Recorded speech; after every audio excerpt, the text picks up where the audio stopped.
எக்காரணத்தை கொண்டும் திருச்சியில கூட்டம் மட்டும் வந்துடவே கூடாது. நீங்க என்ன பண்ணுவீங்களோ எனக்கு தெரியாது. அவர் வரும்போது அந்த இடத்துல ஒருத்தரும் போய் இருக்கக்கூடாது. அது நீங்க என்ன வேணாலும் பண்ணிக்கன்னு சொல்லி ஒரு அமைச்சரோட கட்டளன்னு கிடையாது, கதறல்னு கூட சொல்லலாம். அது ஒரு மிகப்பெரிய ஒரு விஷயத்தை ஒருத்தர் பண்ணியிருக்காரு, ஒரு அமைச்சர். அது யாருன்றதை உங்களுக்கே தெரியும். ரெண்டாவது விஷயம் என்னன்னு பார்த்தீங்கன்னா, இந்த நகை திருட்டு மேட்ரு. இந்த நகை திருட்டு மேட்டரில் வந்து ஆரம்பத்திலேயே வந்து தமிழக வெற்றி கழகம் என்ன சொல்லிச்சு, அந்த பெண் நகை திருடப்பட்டதா குற்றம் சாட்டப்படுற பெண் யாரு, அதை பற்றின தகவல் எல்லாமே நம்ம சொல்லியும் திரும்ப திரும்ப அந்த ஊடகம் அதே வேலையை திரும்ப திரும்ப பார்த்துக்கிட்டு இருக்காங்க. என்ன பிரச்சனை ஏது எல்லாத்தையுமே கொஞ்சம் டீட்டெயிலாக கொஞ்சம் நம்ம பார்த்துருவோம். வாங்க வீடியோக்குள்ளே போகலாம்.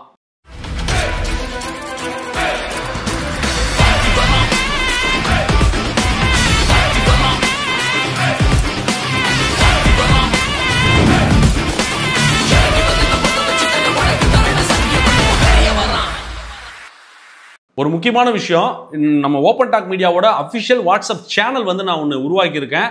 விருப்பம் உள்ளவர்கள் கீழே டிஸ்கிரிப்ஷனில் லிங்க் கொடுக்குறேன். விருப்பம் உள்ளவர்கள் அந்த சேனலில் வந்து நீங்கள் உங்களை இணைச்சிக்கலாம். அஃபிஷியல் அப்டேட்ஸு சில செய்திகள்லாம் அதில் நான் பகிர்ந்துக்கிட்டு இருக்கேன்.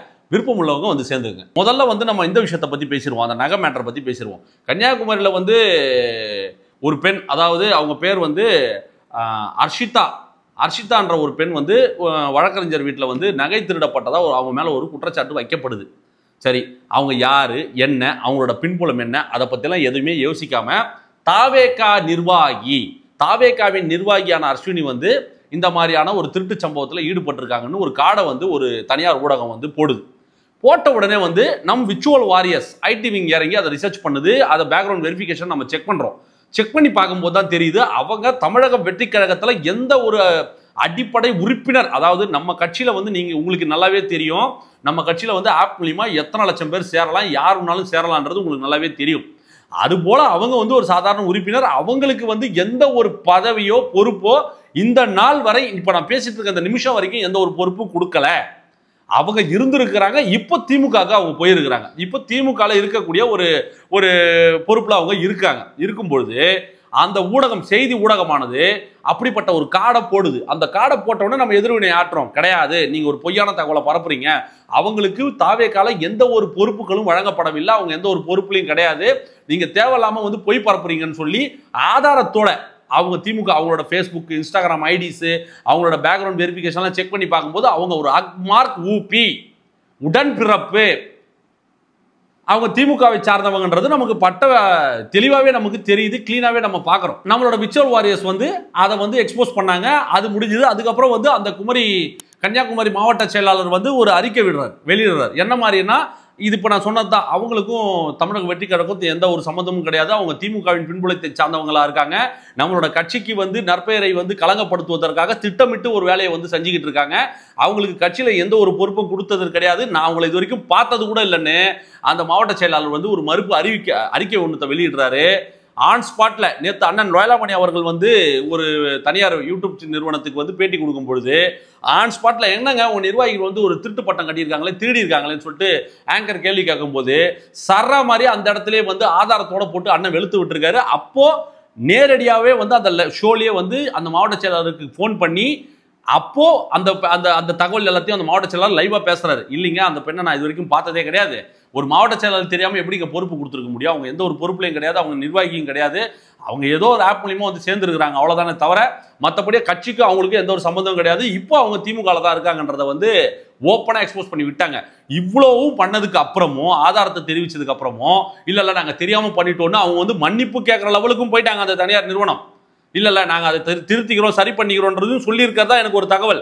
அப்படி இருக்க இன்னைக்கு வந்து காலையில அந்த தனியார் ஊடகத்தோட அந்த செய்தித்தாள் அச்சு ஊடகத்துல அதே நியூஸை வந்து போட்டிருக்காங்க. வக்கீல் வீட்டில் திருடிய தாவேகா பெண் நிர்வாகின்னு சொல்லி அவங்க வந்து போட்டிருக்காங்க. இது என்னது? இது எனக்கு புரியல. ஏங்க, சோத்துல உப்பு போட்டு சாப்பிட்றவனு கூட வந்து இந்த மாதிரி வேலைலாம் பண்ண மாட்டாங்க. இதுல சொரணன்றது இருக்காதா இவங்களுக்கு? பொய்ன்னு தெரியுது, எக்ஸ்போஸ் பண்ணிட்டோம், மறுப்பு அறிக்கை விட்டாச்சு, மாவட்ட செயலாளர் வச்சு அவங்களுக்கும் கட்சிக்கும் சம்பந்தமே கிடையாதுன்னு சொல்லியாச்சு. கடந்த ஒரு 10-15 நாட்களுக்கு முன்னாடி வந்து ஒரு திமுக நிர்வாகி, பொறுப்புல இருக்கக்கூடிய ஒரு திமுக நிர்வாகி வந்து ஒரு திருட்டு நகை கேஸ்ல மாற்றாங்க. அதை நம்ம விர்ச்சுவல் வாரியர்ஸ் போட்டு அடி வெளுக்கும் போது இப்ப தேவையில்லாம தாவேகா நிர்வாகின்னு சொல்லி சித்தரிக்கப்பட்ட ஒரு செய்தியை உருவாக்கி அவங்க திமுகவில் இருக்கக்கூடியவர்கள் அவங்கள வந்து தாவேகாவை மாற்றி கன்வெர்ட் பண்ணி அவங்களுக்கு வந்து இப்போ கட்சி கூட லிங்க் பண்ணி பேசி அதை நாங்கள் எக்ஸ்போஸ் பண்ணதுக்கு பிறகும் இப்போ திரும்ப செய்தித்தாளில் வந்து நீங்கள் அந்த தாவேகா நிர்வாகின்னு போட்டிருக்கீங்கன்னா உங்களுக்கு வெக்கமா இல்லையான்னு கேட்குறேன் நான். இல்லை விலை போயிட்டீங்களா? நான் நேற்று அதான் சொன்னேன், விலை போன ஊடகம். ஊடக அறம்னு ஒன்று இருக்குங்க. ஒரு செய்தி தவறு, அது தப்பான விஷயம். ஏங்க நம்ம ஒரு தகவல் தப்பா சொல்லிட்டோம், நமக்கு உடம்புல கூசும். என்னடா ஒரு தப்பான டேட்டாவை நம்ம கொடுத்துட்டோமே, தப்பான ஒரு விஷயத்தை கன்வே பண்ணிட்டோமே, அதை சரி செய்யணும், அதை மாற்றிக்கணும்னு நினைக்கிறோம். நம்ம மக்களுக்கு எப்பவுமே ராங் கைடா நம்ம இருந்துடக்கூடாது, அவங்களுக்கு தவறான ஒரு வழியை நம்ம காட்டிடக்கூடாது, கரெக்டா நடந்துக்கணும்னு சொல்லிட்டு நம்ம எல்லாத்தையுமே கண்ட்ரோல்டா கட்டுப்பாடான ஒரு முறையில ஊடக அறத்தோட நம்ம வந்து ஒவ்வொரு விஷயத்தை நம்ம கொண்டு போயிட்டு இருக்கும் போது இன்னைக்கு ஒரு சேட்டலைட் மீடியா, ஒரு பாரம்பரியமிக்க ஒரு சேட்டலைட் ஊடகம், அது இன்னைக்கு வந்து இந்த மாதிரியான ஒரு பொய்யான தகவல் வருது. ஒரு எடிட்டர் அதை செக் பண்ண மாட்டாரா? என்னையா அந்த பசங்க சோசியல் மீடியால போட்டு அடிக்கிறாங்க, ஒரு தப்பான செய்தியை தான் நீ வந்து தாவேகா நிர்வாகின்னு போட்டிருக்க, உண்மை நடந்ததை அதை எடுத்து போடியான்னு சொல்லக்கூடாது? அப்போ தெரிஞ்சும் நீங்க ஒரு பொய்யான தகவலை பரப்புறீங்க. நீங்க எத்தனை லட்சம் பேர் அதை படிச்சிருப்பான்? அவங்களுக்கு என்ன மாதிரி ஒரு பிம்பத்தை நீங்க மக்கள் முன்னாடி ப்ரொஜெக்ட் பண்ண பாக்குறீங்க? என் வீடியோ எத்தனை லட்சம் பேர் பார்த்துருவீங்க? ஆனா அந்த செய்தித்தாள் வந்து எத்தனை பேர் இன்னைக்கு படிச்சிருப்பாங்க அந்த செய்தித்தாளை? இது திட்டமிட்டு தாவேகா மீது ஒரு நற்பெயர் களங்கம் விளைவிக்கிறதுக்காக திட்டமிட்டு செய்யப்படுற ஒரு சதியம் தான் நம்ம சொல்ல வரோம் இந்த இடத்துல. அப்ப நீங்க விலை போயிட்டீங்களா? காசுக்காக அப்ப நீங்க என்ன வேணாலும் செய்வீங்க. இதுக்கு நான் இன்னொரு எக்ஸாம்பிள் சொல்லலாம், கொச்சையா இருக்கும். அதனால நான் அதை இதோட தவிர்த்துக்கணும்னு நினைக்கிறேன். நடுநிலையாக செயல்படுங்க, நான் அவ்வளவுதான் சொல்ல வரேன். ஒன் சைடு எடுக்காதீங்க. தப்பு யார் செஞ்சாலும், எங்க தமிழக வெற்றி கழகத்திலே யாராவது தவறு செய்திருந்தால் அவர்கள் மீது எங்கள் பொதுச் செயலாளரும் தலைவரும் நடவடிக்கை எடுப்பார்கள். உறுதியா சொல்றேன். தவறு நான் செய்திருந்தாலும் என்ன கூட கட்சியை விட்டு தூக்கிட்டோம், தப்பே கிடையாது. ஆமா தப்பு பண்ணிருக்கோம்னா அதுக்கான தண்டனை கிடைச்சுதான் ஆகணும், நியாயமான முறையில் இருக்கும். எங்க கட்சியில இந்த சாதி பாகுபாடு, மேல கீழே, உயர்ந்தவன் தாழ்ந்தவன், பணம் இருக்கிறவன் பணம் இல்லாதவன், பார்ஷாலிட்டி பார்த்து ஹெல்ப் பண்ற அந்த கதையே கிடையாது. தப்பு பண்ணது எவனா இருந்தாலும் தூக்கி எறிஞ்சிரும் தமிழக வெற்றி கழகம். இங்க நேர்மையா இருக்கிறவன், நியாயமா இருக்கிறவன், பணத்தை சம்பாதிக்க கூட ஆசைப்படாதவன் தான் இங்க இந்த கட்சியிலே இருக்கிறான். மக்கள் சேவைக்காக வந்து உழைச்சிக்கிட்டு இருக்காங்க அவனோட சொந்த பணத்தை போட்டு. அவன் மேல திருட்டு பட்டத்தை கட்டி நீங்க என்ன மாதிரி ஒரு பிம்பத்தை உருவாக்க பாக்குறீங்க? நீங்க யாரோ திமுக இருக்க ஒரு நிர்வாகியை கூட்டு வந்து திருட்டு பட்டத்தை கட்டி நீங்க தாவேக்கான எங்க இன்ஷல போட பாக்குறீங்கன்னா உங்க நோக்கம் என்ன? கொதிச்சு போயிருக்காங்க. குறைந்தபட்ச நடுநிலை ஊடகம் இருக்கணும், அறத்தோட நடந்துங்க.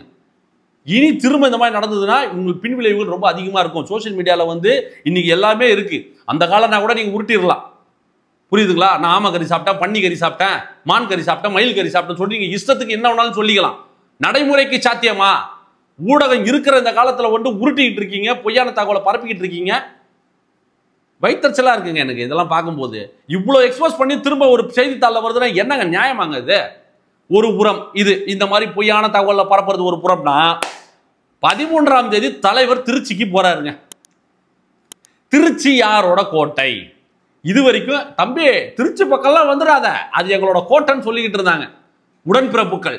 தம்பி அந்த கோட்டையில தாண்டா முதல்ல நாங்க ஓட்டையை போட போறோம், அங்க தாண்டா முதல் பிரச்சாரமே சொல்லி அந்த இடத்துல ஆரம்பிச்சாங்க. ஆரம்பித்த நாள்ல இருந்து குடுங்க ஆரம்பிச்சிச்சு. டேய் கூட்டத்தை மட்டும் காட்டிடாதீங்கடா, என் மானம் மரியாதை எல்லாமே போயிடும். இத்தனை நாள் திருச்சி என்னோட கோட்டைன்னு சொல்லி நான் ஒரு பிம்பத்தை உருவாக்கி வச்சிருக்கேன். இன்னைக்கு தளபதி அவர்கள், அவர் நம் தளபதி தலைவர் வெற்றி தலைவர் விஜய் அவர்கள் அங்க போகும்போது எழுச்சியா கூட்டம் வரும், தன்னெழுச்சியான கூட்டம் வரும். அதை தடுக்கணுமா கதறி வச்சிருக்காங்க ரகசியமா. நமக்கு ஏங்க உங்க கட்சியில எங்க கட்சியில இருக்கிறத நீங்க உருட்டும் போது உங்க கட்சியில இருக்க நமக்கு ஆள் இருக்க மாட்டாங்களா? திருச்சியில இருக்கக்கூடிய ஒவ்வொரு கிளை செயலாளர், வட்ட செயலாளர் வரைக்கும் தகவல் போயிருக்கு. கூட்டம் வரவே கூடாது, நீங்க என்ன பண்ணுவீங்களோ தெரியாது, ஒருத்தங்க போக கூடாது, கூட்டத்தை காட்டவே கூடாது. ஏங்க எங்க தளபதினா நீங்க உங்க அங்கிள் மாதிரி நினைச்சிட்டீங்களா? காசை கொடுத்து பணத்தை கூட்டுறதுக்கு ஃபாரின் ரிட்டர்ன் போயிட்டு வந்தாரு. என்னவோ பெரிய லட்சங்கள் கோடிகள் முதலீட கொண்டு வந்ததாகவும் இங்க பல பேருக்கு வேலை வாய்ப்பு கொடுத்துற மாதிரியோ நாளைக்கே கொடுத்துட்டு தான் அடுத்த வேலையை பார்ப்பாங்க இவங்க. இது வரைக்கும் எத்தனை ட்ரிப் அடிச்சிருக்காரு, எத்தனை லட்சங்களை கொண்டு வந்திருக்காரு உள்ள, லட்சங்கள் மன்னிக்கவும் லட்சம் கோடிகளை உள்ள கொண்டு வந்திருப்பாரு. எத்தனை லட்சம் இளைஞர்களுக்கு வேலை கொடுத்துருப்பாரு சொல்லி உருட்டி இருப்பாங்க. எத்தனை பேருக்கு வேலை கொடுத்தீங்க, எத்தனை லட்சங்களை முதலீடு பண்ணீங்க? இவர் ஃபாரின் போயிட்டு உலக சாதனை புரிஞ்சுட்டு வராரு. இவருக்கு கட் அவுட் வச்சு பாலாபிஷேகம் பண்ணி கிண்டி வரைக்கும் வந்து மக்களை நிக்க வச்சு அந்த கொற்ற வெயில நிக்க வச்சு பணத்தை கொடுத்து செயற்கையா ஒரு செயலை செய்யறதுக்கு நாங்க என்ன திமுகவா?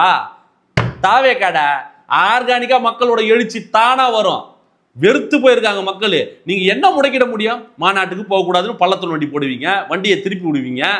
உணர்வு இருக்கிறவன் எப்படி வேணாலும் போவான். அப்படித்தானே அந்த கூட்டத்தை கூட்டி காட்டும். இவ்வளவு இடையூறுகளை தாண்டி அந்த இடத்துல அவ்வளவு கூட்டம் வந்ததுன்னா என்ன காரணம்? தளபதி மீது இருக்கக்கூடிய பற்று அன்பு உசுர கொடுக்கறதுக்கு கோடி பேர் இருக்கும்போது அங்க போய் நின்னானுங்க, அந்த கொற்ற வெயிலே நின்னாங்க. இன்னைக்கு நீங்க திருச்சியில வந்து அணை கட்டி தடுத்துட முடியுமா? அதான் தளபதி சொல்லியிருப்பார்ல, அணை கட்டி தடுக்கிறதுக்கு நீங்க ஆத்தோன்னா அணை கட்டி தடுக்கலாம், காத்த தடுக்க முடியாது. சூறாவளி வரப்போகுது 13ஆம் தேதி, பாருங்க, உங்களால முடிஞ்சா நீங்க செய்யுங்க, தடுத்து தான் பாருங்களேன். அங்க மக்களோட எழுச்சி வரவேற்பு எப்படி இருக்க போகுது, தமிழ்நாட்டின் எதிர்காலம் நம்மளை நோக்கி வருது, நமக்கான எதிர்காலம் வருதுன்னு சொல்லி அந்த மக்கள் தன்னிச்சையா போறாங்க. முரட்டு பல்பு நீங்க வாங்க போறீங்க, பார்த்துக்கிட்டே இருங்க. இனி எலெக்ஷன் முடிகிற வரைக்கும் நீங்க வந்து கதறிக்கிட்டே தான் இருக்கும். கதறலின் உச்சத்தில் அமைச்சர், இதாங்க தமிழை போங்க. கதறலின் உச்சத்தில் அமைச்சர், நிர்வாகிகளை கடுகடுவென கடைந்த அமைச்சர், இஷ்டத்துக்கு போடலாம். தகவல் போயிருக்கான், மெசேஜ் போனு பறக்குது. மாவட்டம், ஒன்றியம், கிளை, வட்டம், என்னென்ன பொறுப்புகள் யார் யார் இருக்காங்களோ, டேய் அண்ணன் மானத்தை காப்பாத்துங்கடா, எப்படியும் விட்டுறாதீங்கடான்னு பயம் எப்படியெல்லாம் வேலை செய்யுது பார்த்தீங்களா? நம்ம வெற்றி பாதையை நோக்கி பயணிச்சுட்டு இருக்கோம் மக்களே. இந்த பொய்யான நரேஷனை உருவாக்கக்கூடிய செய்தி ஊடகங்கள் இனி வரும் நாட்களில், நான் முன்னாடியே சொன்னேன், தளபதி கூட ஒர்க் பண்ணவங்க, நம்ம அப்பா எஸ்எஸ்சி கூட ஒர்க் பண்ணவங்களோட டெக்னீஷியன்ஸ் எல்லாம் வச்சு அவதூறு பரப்ப ஆரம்பிப்பாங்கன்னு 2 நாளைக்கு முன்னாடி ஆரம்பிச்சிட்டாங்க. அந்த மாதிரி வேலைகளும் பெய்டு ஊடகங்களை வச்சு அது பேச வைக்க ஸ்லோவாக ஸ்டார்ட் பண்ணுறாங்க. அதற்கு பிறகு இந்த மாதிரியான சில ஊடகங்கள் வந்து பொய்யான தகவலை பரப்ப ஆரம்பிச்சிட்டாங்க. அமைச்சர்களுக்கு அங்கே வயிற்றுல கிளி கிளம்ப ஆரம்பிச்சிருச்சு. ஏன்னா வரலாறு மீண்டும் திரும்புகிறது. புரட்சி தலைவர் எம்ஜிஆருக்கு நடந்த அதே மேஜிக்கு நம் தளபதி வெற்றி தலைவருக்கும் நடக்கும். அது உறுதி, நிச்சயம், வெற்றி நிச்சயம். கான்ஃபிடென்ட்டா இருங்க. வீடியோ சப்ஸ்கிரைப் பண்ணிட்டு உங்க நண்பர்களுக்கு ஷேர் பண்ணுங்க. மீண்டும் ஒரு தரமான வீடியோவோடு உங்களை வந்து நான் சந்திக்கிறேன். நன்றி, வணக்கம்.